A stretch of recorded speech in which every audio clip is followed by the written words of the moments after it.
Hey guys, this is Movie Man, and today I'll be doing a review on Halloween Town. I will be discussing all four Halloween towns, and I will be reviewing more horror films leading up to Halloween for this month. So, first off the list, I'll be doing all four.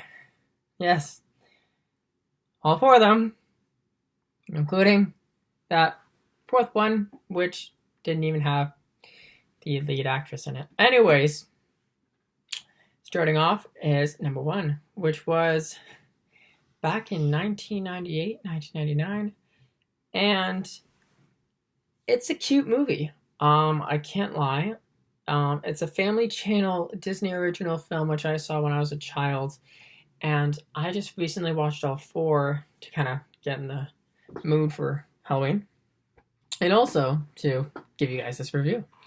So I watched it. I've watched it many, many times, and the first one will forever be my favorite. But the first one's very enjoyable. The premise is very interesting because it's a very imaginative premise that you have a place where it's very. You can kind of, if you want, you can say it's very similar to, let's say, The Nightmare Before Christmas, because there's a Halloween Town. Connections. Okay. Anyways, so Halloween Town is a place where this family lives in the suburbs, and they see their grandmother once a year, every single Halloween night, odd enough. And she lives in Halloween Town, but she can only pass through every single Halloween. And so one night, the oldest daughter gets very interested in her grandmother's stories, and she gets very wrapped up in what she has to say because she really winds up the kids and their mother is not a fan of it, as she does not want her kids knowing what and where their grandma lives. And then one day, that night of, the eldest daughter goes on the bus to Halloween Town, and the grandmother not knowing that they're on there, and they are now in Halloween Town. Plot. And now we have a story. So the film is it's not very long, actually. It's about, if I can remember right, it's about an hour and 15, hour and 20 minutes. Quite a regular run time for a movie that's on TV, because since it's on TV, they can't have it too long. And also, that's a lie. Some films can be long on TV, but also you have to remember this is for kids, and so they don't make it too long, and it's on the Family Channel. So I enjoyed the movie.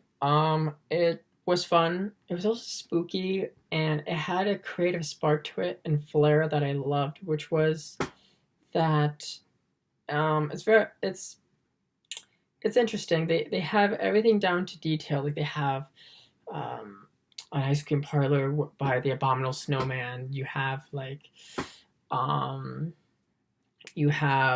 a wolfman, a hairdresser. It's so creative in its execution and in its script.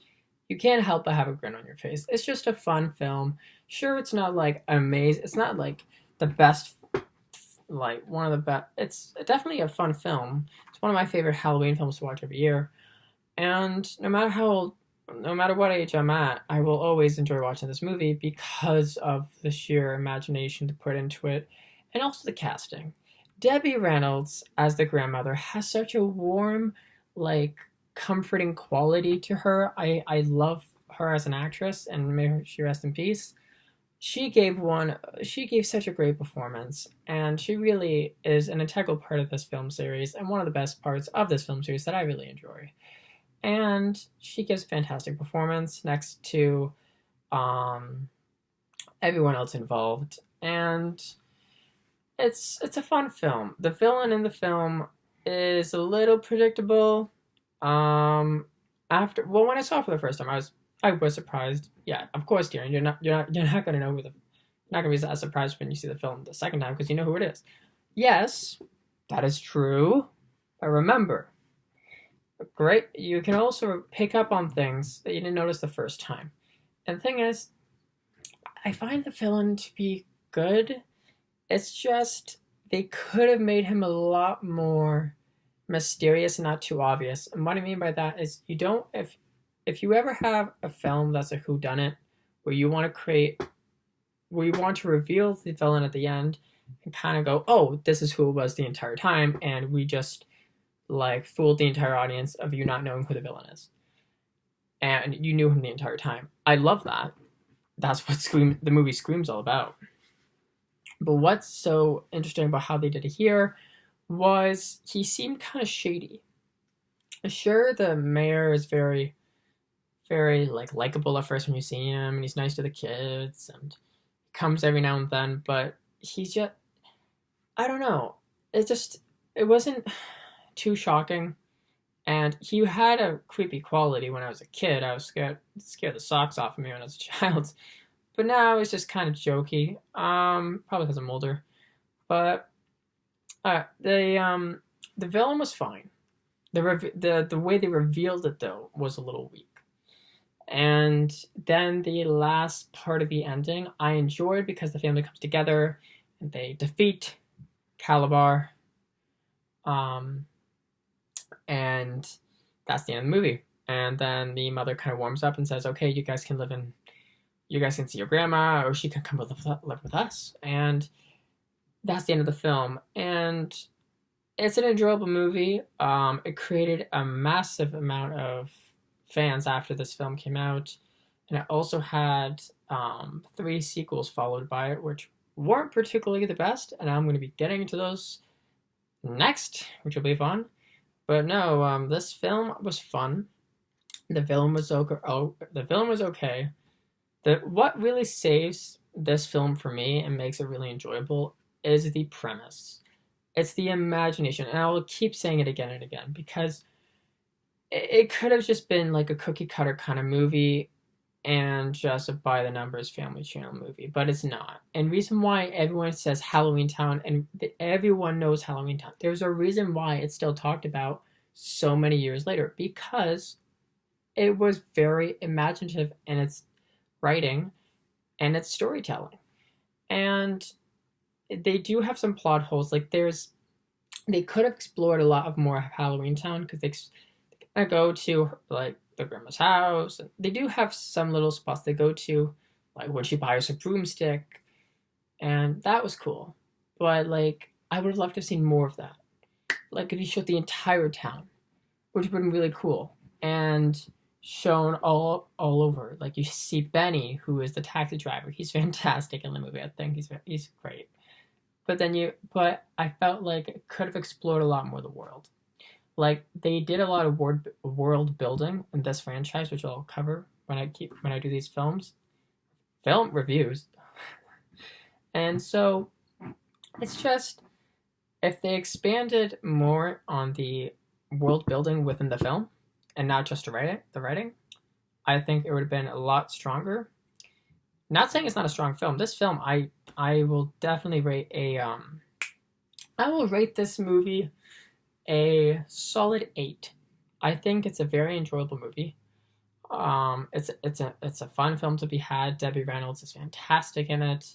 It's spooky, it's funny, and there's some great humor in the film too. There's also some great messages for kids to pick up on and for the parents to pick up on too, about really trying to let your kids really explore the world and not shun them from it. And that's a very deep message for a kids movie, but it definitely has those tones in it. It also shows that family is stronger together than apart, and it's just a fun film to be had. I really enjoy watching this movie when I have the chance to watch it.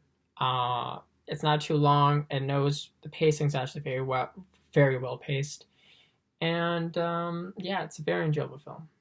Definitely recommend people check this one out. So that is my review on HalloweenTown, the first one.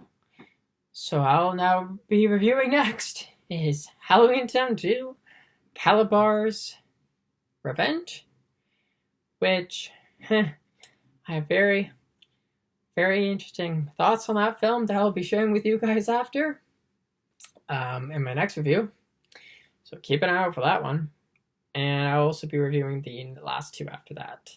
And then that will be my reviews for the HalloweenTown series, which I'll be covering for you guys in all of them this month. So keep an eye out for that. Don't forget to subscribe. I hope you enjoy this review. And until again, this is Movie Man, signing off.